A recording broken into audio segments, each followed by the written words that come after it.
Kenapa? Bayi ini harus kehangat. Sama Tuhan diangetin. Masya Allah. Kenapa Tuhan ngasih tanda itu? Karena Tuhan, saya nggak tahu. Tapi jangan dipaksa jadi dokter. Karena bapaknya dokter waktu itu, ibunya ekonom. Tetapi yang susah hari ini adalah mereka nggak sadar. Dan yang terakhir, jangan nyerah. Karena kalau kita nyerah,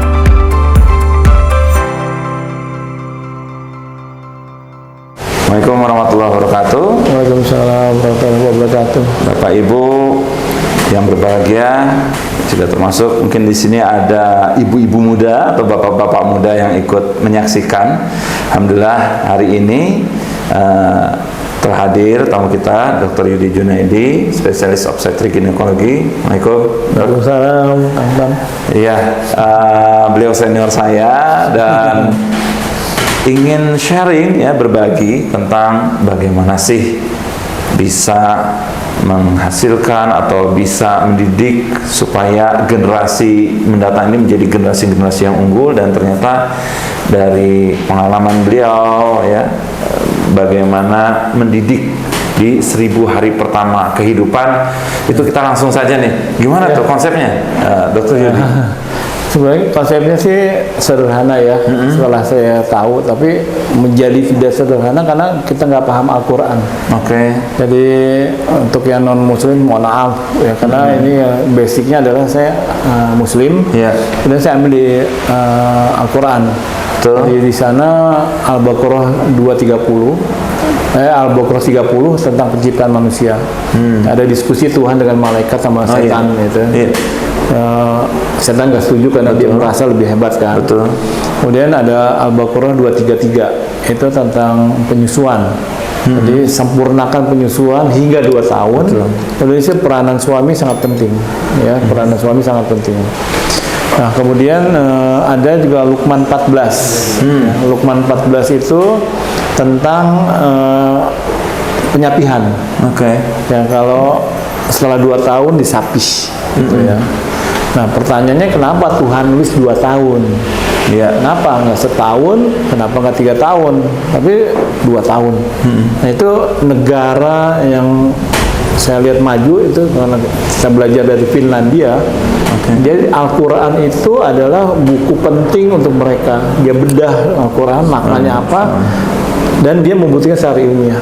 Nah, ini yang itu paketnya 1000 hari pertama hidup. Jadi Al-Baqarah, Luqman 14 sama Al-Baqarah 233. Kemudian di antara itu ada surat Al-Mu'minun. Itu 12 sampai 16 ya kalau nggak salah. Itu tentang embriologi. Jadi penciptaan manusia kan berasal dari tanah, saripati. Itu nanti bentuknya adalah kita makan nutrisi yang bagus, jadi ovum, telur jadi bagus.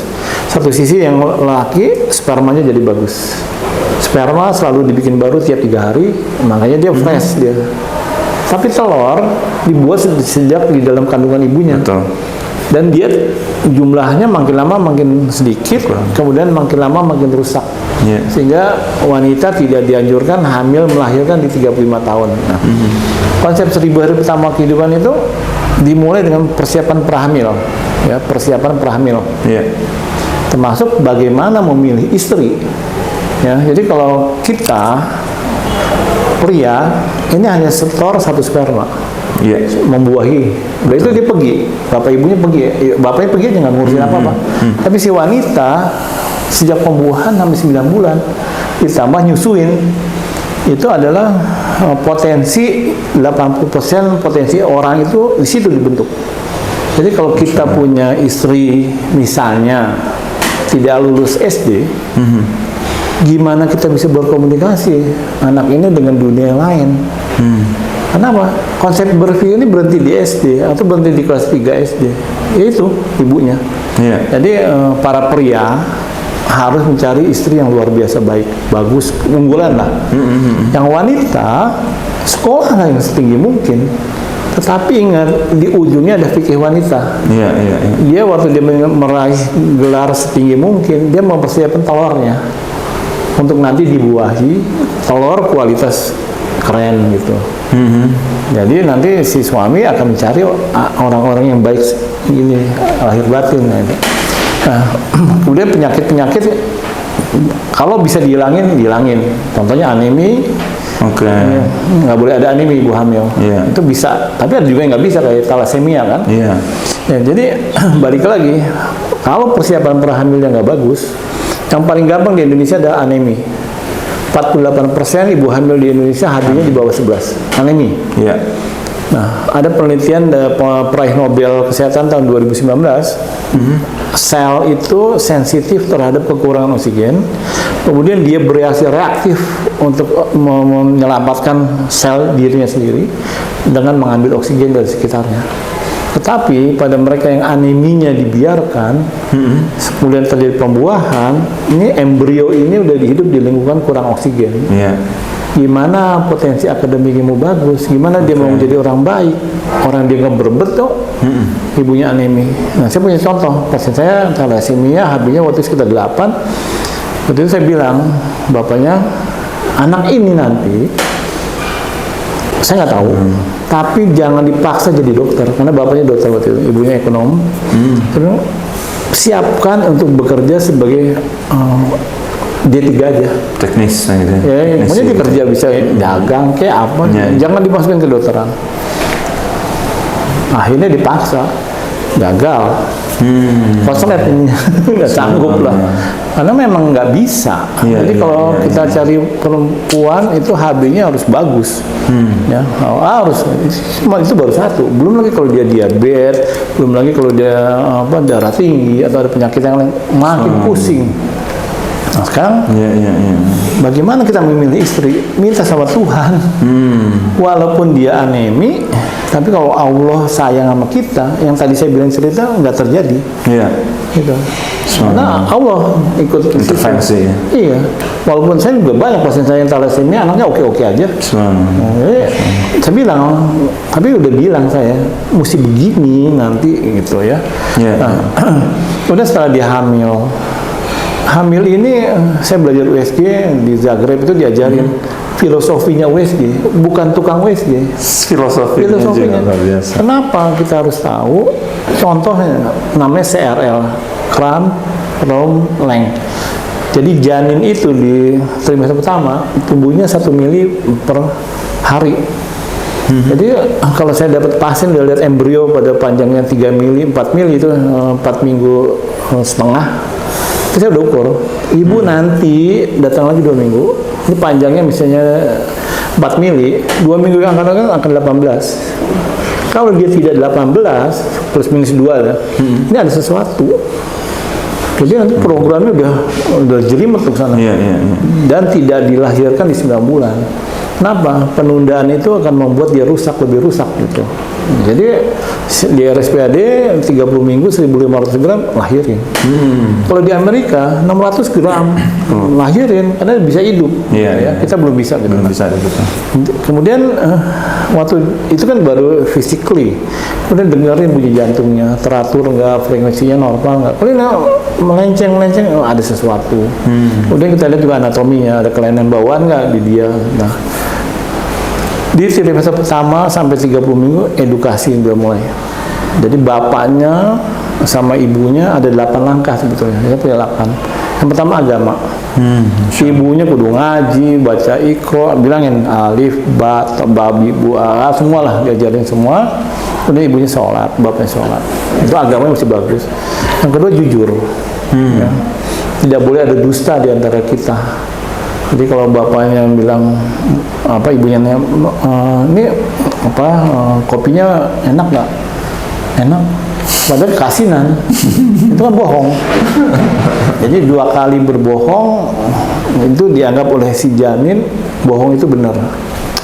Ya udah nanti dia akan jadi bohong terus. Ya. Yang ketiga berbagi. Saya bilang bapaknya berbagi itu susah.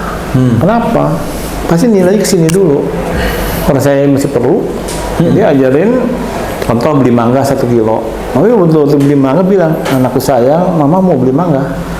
Tapi nanti kita kasih sama tetangga depan, belakang, untuk kiri kanan atau bawah. Kita bilang, setelah beli, kita datang ke rumah, pulang, tante, saya beli mangga ini 1. Karena saya tadi janji sama anak saya. Itu berbagi. Itu konsep berbagi. Ketiga adalah konsep ekonomi. Jadi uang itu bukan segala-galanya. Berbisnis sama Tuhan, namanya sedekah. Kita ketok langit di sepertiga malam, tahajud. Sedekahin aja. Sedekah Tuhan, minta lagi Tuhan, minta Tuhan, minta. Tuhan senang kalau kita minta. Betul. Kalau kita nggak minta jangan sombong. Betul. Jadi minta aja. Jadi kedahsyatan sedekah itu di sepertiga malam. Dan kita nggak boleh ngutangin orang, nggak boleh. Dok, saya pinjam uang, saya ngutang. Saya nggak mau. Saya perlu 2 juta. Oke, kalau saya punya, mangga ambil aja udah. Sedekah saya. Tapi kalau saya nggak punya, ya saya cuma ambil 100 ribu. Ya 100 ribu. Udah, nggak ada utang di antara kita. Nggak boleh, saya nggak mau. Berbagi. Kemudian yang kelima, demografi. Demografi itu hawak ya. Artinya gini, kita meninggal cuma perlu tanah 2 kali 1 meter. Betul. Ngapain beli tanah banyak-banyak? Untuk anak cucu, emang dia mau pakai? Makanya itu wakaf. Jadi yang ikra nih, beli tanah wakafin, beli tanah wakafin. Kan itu berbisnis kan sama Allah. Betul. Jadi saya nggak perlu tanah 1 hektar, saya perlu cuma 2 kali 1. Mudah-mudahan saya bisa nempatin itu. Tapi kan kita nggak tahu. Kayak kemarin tuh Ridwan Kamil, makamnya ada sungai Are. Betul. Ada di mana? Walau alam. Tapi secara Allah. Ya. Jadi, iyalah. Itu udah takdir. Jadi demografi itu jangan hawak. Nggak boleh punya tanah banyak-banyak, punya rumah banyak-banyak. Kita tempatnya yang kita perlu aja. Yang lain punya orang lain. Itu jangan diambil karena nanti hisapnya panjang. Betul. Secukupnya aja. Terus yang ke-6 itu tentang kesehatan. Jadi kalau kita nggak sehat, ya rusak semua. Ini ada hadis Nabi. Kalau ada suatu tempat diisi oleh organ, kalau dia baik, semua baik. Kalau dia jelek, semua jelek. Apa itu? Jantung. Nah, jantung ini ada di sini, satu rongga benar. Nah, otak kita di sini, tapi fungsi luhur di sini. Ini otak yang di jantung kita namanya little brain in the heart, itu ada di atrium kanan, di S anode, tempat dia pacemaker dut gitu. Jadi waktu 4 minggu, 3 hari kita udah lihat denyut loh, tanda kehidupan. Kenapa Tuhan ngasih tanda itu? Karena Tuhan nyuruh sel ini pergi jadi kepala, jadi kaki, jadi itu siapa yang jalanin? Ya, jantung dengan aliran darah. Nah waktu dia jalan kan sel ini kan buta sebetulnya, nggak tahu kan? Tapi sama Allah dikasih sel saraf, berpikir dia, gua akan jadi mata, jadi jalannya ke sana semua. Jadi seluruh organ di tubuh kita ini punya otak. Kenapa kalau kita puasa kencing kita jadi sedikit? Penjelasannya kan jadi ilmiah, gampang. Jadi ginjal itu ngatur, adrenal ngatur. Terus kenapa kalau kita nyontek, kita maling, deg-degan kan? Betul. Kenapa nggak mata kita kedip-kedip atau tangan kita gini-gini? Enggak kan? Tapi ini fungsi luhur di sini. Nah itu saya dapat itu dari Profesor Dede, spesialis jantung, nulis tentang little brain in the heart. Nah itu missing link yang saya hubungkan dengan bunyi jantung janin. Jadi kalau jantung janin bagus, reaktif namanya, ya itu fungsinya bagus. Itu missing link. Jadi sekarang kalau saya ngajarin nama kardiotokografi untuk pemantauan kesejahteraan janin itu. Jadi pusat pengaturan otak kita tuh ada di sini, tulang belakang namanya medula oblongata, ngatur fungsi jantung di situ. Tapi dia ini yang siapa yang merintahin? Nah itu ada lagi di atas ini, cardio regulatory center di fossa posterior di kepala belakang. Terus ada fetal movement center untuk pusat pengaturan gerak bayi di depan sini. Di tengah-tengah ini ada fungsi luhur. Itu ada corpus callosum. Nah itu jadi dokter-dokter umum di Indonesia saya ajarin USG untuk belajar kepala sama isinya agar tahu struktur normal. Jadi kalau dia normal, ini anak jadi ngedidiknya enak. Ajarin. Nah itu jadi orang itu harus sehat, harus ngerti anatomi, harus ngerti fisiologi, sehingga nanti SDM yang kita siapkan di 2 tahun ini akan menjadi manusia unggul dan berakhlak mulia. Kalau unggul banyak, anak mulianya hitung aja yang di TV itu tuh yang banyak kena OTT kayak gitu kan anaknya nggak mulia. Ya, untuk bilang balik. Iya. Jadi itu kesehatan. Kemudian apalagi ya? Nah, sekarang ada program khusus Dr. Yudi untuk membantu ya ibu-ibu atau pasangan-pasangan. Gimana nih caranya supaya mereka bisa kayaknya perlu bimbingan nih supaya nggak salah nih 1000 hari pertama kan itu golden jadi period. Itu kan udah 15 abad yang lalu, tapi nggak ada ngutak-ngutik. Indonesia kalau nggak salah 2012 baru mencanangkan 1000 hari pertama. Tapi Finlandia udah 100 tahun yang lalu. Luar biasa. Nah, jadi kita udah ketinggalan sama Finlandia. Nah, jadi yang penting gini, nawaitunya mau nggak? Oke. Nah, saya mulai dari masjid. Oke. Jadi semua ibu hamil tuh di Purwakarta, saya bawa ke masjid, saya ajarin. Kemudian di Purwakarta waktu itu ada akademi kebidanan, ada 2. Saya bawa juga ke masjid, saya ngajarin tentang bidan. Ini loh yang praktis saja. Jadi tapi semua mendukung 1000 hari. Nah, untuk ibu-ibu hamilnya, saya undang kan 1000 hari pertama itu bukan soal nutrisi aja, ada perilaku. Jadi saya undang psikolog. Silahkan bicara apa sih psikologi pada ibu hamil dan anak kecil. Jadi ada kebetulan saudara psikolog, dia ngajarin ke ibu hamil. Kemudian ada juga teman ahli gizi. Nah, ahli gizi itu ajarin dong di rumahmu ada apa. Itu yang dioptimalisasi, bukan beli. Karena kan nanti orang miskin bingung. Saya nggak bisa beli dok. Nah, yang ada itu taman obat atau kebun obat atau kebun sayur, semua ada di rumah. Jadi itu dibikin itu. Kemudian apalagi tentang hukum. Sebenarnya saya belajar hukum kan. Jadi waktu mau nikah jangan bercerai dong. Karena bercerai itu perbuatan yang tidak diinginkan tapi halal. Tidak disukai Allah. Tidak disukai. Kenapa? Anak yang akan trauma. Jadi dia ngerti secara hukum hak kewajiban. Kemudian yang berikutnya adalah tentang ekonomi. Mau nikah itu kudu siap dong. Tapi bukan uangnya banyak, tapi siap untuk mencari nafkah yang halal. Kan harus banyak Nabi nasihat Nabi untuk anaknya menikah kan salah satunya kalau kalian menikah rezeki itu sama Allah dikumpulkan jadi satu. Ya misalnya saya dapat 50.000, istri saya 50.000. Jadi kami berdua hidup dengan uang 100.000. Itu bisa. Tapi kalau saya sendirian 50.000 nggak cukup tuh sebulan. Bisa karena boros, bisa memang nggak cukup kan. Tapi begitu digabungin itu cukup. Jadi cukup. Bahkan Allah nambah lagi. Karena kita berani menikah sebetulnya. Jadi multitasking, multitalentanya.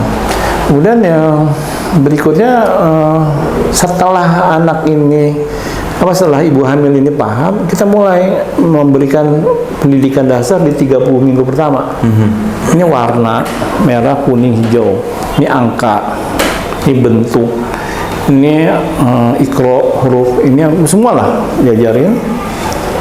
Kemudian di 30 minggu ke atas, yang tadi saya bilang korelasi.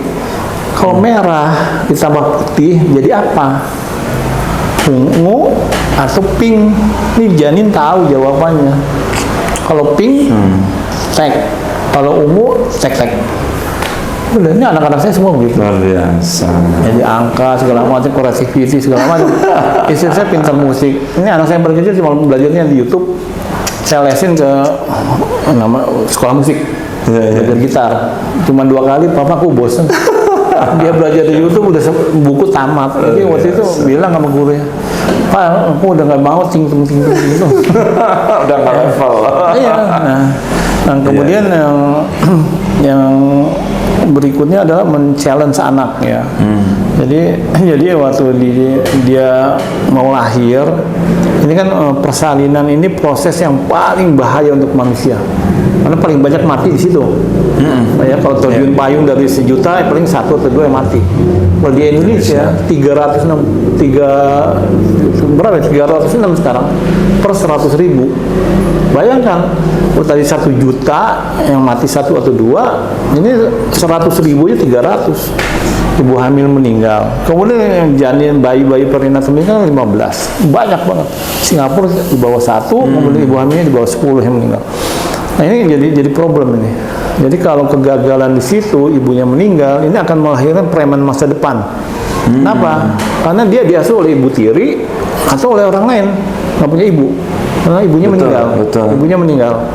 Nah, kalau bapaknya anak ini yang meninggal, ya bikin lagi aja. Tapi yang repot adalah anak-anak yang dilahirkan karena kekurangan oksigen atau lahir dengan Apgar skor yang jelek. Ini udah nanti masuk ke hipotesa Barker dengan segala macam penyakit, segala macam gangguan perilaku, segala macam. Nah, tetapi kita nggak ngomong itu. Nah, jadi waktu persalinan ini usahakan normal. Usahakan normal. Kenapa? Setiap his itu dosanya dihapusin sama Allah. Sakit kan? Betul. Nyeri kan? Betul. Sama Allah dihapusin tuh dosanya. Betul. Sehingga pada saat bayinya plong keluar, emaknya dosanya udah berkurang banyak. Sehingga ini anak dididik oleh ibu yang saya nggak tahu dosanya berapa berkurang ya.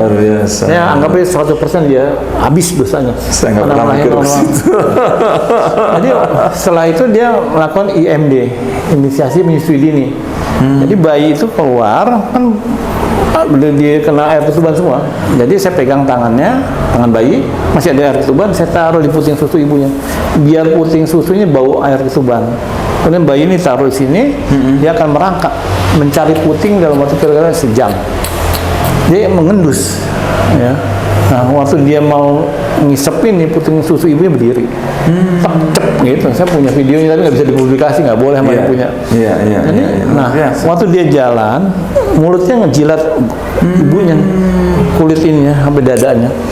Itu Lactobacillus vagina muncul. Bayang gimana pindah ke sini? Itu kerjaan Tuhan. Kemudian tulang dada ini, sternum namanya, suhunya naik 4 derajat. Jadi kalau kita 36, 37 jadi 40. Kenapa? Bayi ini harus kehangat. Sama Tuhan diangetin. Masya Allah. Jadi nggak ada bayi hipotermi. Jadi, waktu dia menghisap kolostrum, itu imunitas imunoglobulin A itu akan naik betul. Nah, kalau dia sukses di 2 tahun, IQ-nya naik 10 poin. Tapi kreativitasnya tanpa batas. Luar biasa. Tanya aja sama anak saya itu. Anak saya yang paling kecil paling lama nyusuinnya tuh. Jadi yang pertama belum belajar kan, belum pintar, kalau nggak salah cuma 4 bulan. Tapi ini Mahesa 17 bulan, Fadil 7 bulan, ya gitu. Ihsan lebih lama itu. Luar biasa. Tadi ngejar kreativiti. Nah, kemudian fase berikutnya adalah challenging. Ngetesnya anak. Ya. Jadi anak-anak saya itu kalau ada hujan silahkan aja main hujan, ada comberan cempung aja. Kenapa? Dia harus tahu badannya kayak apa, terus bagaimana bersikap terhadap itu. Bukan diemplek-emplek kalau bahasa Sunda, bukan dilarang-larang. Anak saya semua udah pernah dijahit semua. Gitu. Kayak Superman up and away dari sini loncat, dia mana bisa terbang, nyangkut ini patah. Katanya bocor di sini jatuh dari pohon, malah semua anak saya pernah dijahit, termasuk emaknya juga di sini. Jadi ya udah. Nah, jadi anak itu harus diuji sama alam. Kenapa? Biar dia tahu. Jadi bukan dia plempel, ayo makan bakso nih, enggak. Mau beli mainan nabung dulu. Nah, jadi memang repot di awal, masuk ke rumah sakit, bocor lah. Luar biasa. Tapi ya setelah itu cuma sampai SD lah, SMP dia udah jadi anak, udah masuk track yang benar. Luar biasa. Jadi udah puas. Di sebelumnya udah puas dulu. Jadi di 1000 hari pertama kehidupan itu mudah sebetulnya. Ayat Al-Quran dasarnya ada, kemudian metodologinya ada, terus kita bisa ukur. Tetapi yang susah hari ini adalah mereka nggak sadar. Apa itu 1000 hari pertama? Tahu, tapi nggak melakukan. Itu Dr. Didi apa membuat semacam training khusus atau mungkin ada tempat khusus buat mendidik ibu-ibu muda atau pasangan muda yang seperti ini? Ya, ini yang di Purwakarta saya lakukan. Di Masjid IP Gandamana itu adalah training center sebetulnya. Ya, jadi kita ngajarin ibu-ibu situ. Jadi ibu-ibu Purwakarta itu dulu ya dalam tanda kutip ya, tidak teredukasi dengan baik. Tapi setelah itu dia teredukasi. Dan ini kayak bola salju atau efek domino. Jadi saya udah nggak turun lagi, dia sendiri teng gitu. Jadi saya menginisiasi aja, mereka udah paham, dinularin ke orang lain. Jadi semacam kayak TOT gitu. Betul. Dia jalan aja udah. Nah sekarang saya ngembanginnya sama lebih bagus lagi, Jun Learning Center kayak untuk ayah saya, menghormati ayah saya. Kita bikin bangunannya, kita sedang siapkan, mudah-mudahan selesai tahun ini di Purwakarta. Di Purwakarta di komplek SMP. Kalau ini tadi di komplek SD sama PAUD. Nah ini SMP. Nah ini nanti udah mulai saya pakai Scopus untuk jurnal internasional saya masukin. Jadi misalnya nanam kecambah gitu ya, toge, diamati sama anak-anak. Setiap hari tumbuhnya berapa? Yang satu dikasih air, yang satu didiemin, yang satu dikasih misalnya air garam gitu. Nanti lihat yang diperlakukan baik, tumbuhnya bagus. Kan itu pengamatan sederhana untuk anak PAUD. Dan itu kita tulis jurnal internasional, kita publikasi pengamatan kecambah selama berapa, 1 minggu yang diperlakukan berbeda. Kesimpulannya, kesimpulannya udah bisa ditebak kan, yang dikasih pupuk, yang dikasih bla bla bla akan tumbuh lebih baik dibanding itu. Semua seluruh dunia juga tahu itu. Tapi kan paper ini internasional, nggak ada. Jadi saya udah minta sama guru-gurunya, guru-guru PAUD itu udah ada udah S1, S2, bahkan sekarang ada yang lagi mau S3. Jadi PAUD itu dididik oleh S3. Jadi semakin terendah, yang didiknya semakin tinggi. Itu kayak di Finlandia. Jadi profesor itu turun untuk ngajarin PAUD. Makanya PAUD saya punya 3 profesor. Sekarang ini kan? Iya, profesor Finlandia. Jadi nanti insya Allah sih bulan Oktober saya ke sana, khusus mau mempelajari 1000 hari pertama kehidupan. Kenapa? Ini kunci. Nah kunci ini mungkin nggak dibuka sama mereka. Karena agak susah saya mau minta ini, agak susah. Karena saya nggak mungkin lah bisa menyaingi Finlandia, tapi nggak mungkin. Tapi tolong beri kesempatan sama saya untuk tahu dapurmu. Gitu. Karena kalau saya bisa tahu itu, seenggak-enggaknya anak Purwakarta itu bisa jadi orang hebat di 20 tahun yang akan datang. Jadi nggak mungkin saya nebak-nebak, karena saya harus belajar di negara yang memang sukses dalam mendidik. Itu aja. Jadi ini kalau ada Bapak Ibu atau pasangan-pasangan muda nih yang melihat YouTube kita ini, Dr. Yudi, itu bisa langsung caranya gimana nih untuk belajar lebih dalamnya, apa langsung ke Purwakarta sana atau gimana? Ini kan di Ikralen ini kan kemarin waktu saya bikin masjidnya Ria. Sebetulnya itu konsep ketiga itu. Jadi masjid itu adalah kawah candra di muka untuk kita semua. Di situ lah kita ngajarin. Ya, jadi di masjid kita kumpulkan, udah kita edukasi. Kan orang non muslim boleh masuk ke masjid, boleh. Yang nggak boleh kan orang yang haid kan, gitu. Tapi di MPR-nya boleh. Nah itu kita didik di situ. Kenapa di masjid? Nggak ada tempat lain di mana Allah hadir. Kan rumah Tuhan. Jadi pengalaman saya ngajar di Purwakarta di masjid itu suasananya beda. Jadi Allah hadir. Gitu. Jadi interaksi ilmu ini, aduh dulu saya bilang profesor bahasa Inggris punten. Nggak apa-apa dok, ada Google Translate gitu. Yang berikutnya Inggris aja lah dok, kita udah paham kok. Itu dalam waktu 2-3 tahun udah begitu. Jadi memang harus di masjid. Makanya saya pengen di masjid yang di Purwakarta, di Ikralen itu, yang insya Allah kita bangun itu, ya di situ. Gitu. Mana ya gimana ya? Kalau mumpung ya kita, saya masih ada, teman-teman masih ada, ya bisa mudah dilakukan gitu. Karena tanpa kehadiran Allah nggak bisa. Gitu. Terima kasih sekali nih Dr. Yudi, ini insya Allah banyak sekali ya hal-hal baru bagi saya pribadi gitu ya. Mudah-mudahan juga bermanfaat, dan saya yakin bermanfaat buat Bapak Ibu semua, dan mudah-mudahan di kesempatan yang lain kita bisa perdalam lagi tentang ini. Terima kasih Dr. Yudi. Mungkin ada pesan sedikit boleh? Oh, silakan. Jadi untuk calon ibu atau yang mau nikah, ya untuk 1000 hari pertama kehidupan itu perlu persiapan yang bagus. Ya, jadi kita nggak bisa misalnya kalau kita mau bikin kue, ya tepungnya yang paling bagus, gulanya yang paling bagus, semuanya yang paling bagus. Jadi artinya pasangan ini kalau mau hamil, lakukan persiapan yang sebaik mungkin, seoptimal mungkin, sehingga layak untuk hamil. Nah, kedua, setelah hamil, lakukanlah itu yang 1000 hari pertama kehidupan. Dan yang terakhir, jangan nyerah. Karena kalau kita nyerah, apalagi artinya nyerah tuh gini, saya menitipkan anak saya sama pembantu, saya menitipkan anak saya sama neneknya, kakeknya, karena saya sibuk. Itu kan udah ditulis, tanda akhir zaman anak ini diurus bukan oleh ibunya. Iya, betul. Tapi ini lagi-lagi balik, fikih wanita apa? Dia kan bukan hanya melahirkan anak, tapi mendidik. Masya Allah. Jadi suami mencari nafkah, si istri garis belakangnya harus bagus. Karena ini tongkat estafet. Jadi anak ini harus bagus. Ya, ini nggak boleh nyerah. Ya, kalau kita nyerah, artinya kita menyerahkan anak ini sama orang lain. Itu kalau udah begitu, mau diharapin apa? Ya. Emang pendapat saya mungkin kontroversi. Dok, kan kita harus apa, kan kita nggak cukup duitnya kalau nggak bekerja. Itu yang saya bilang salah.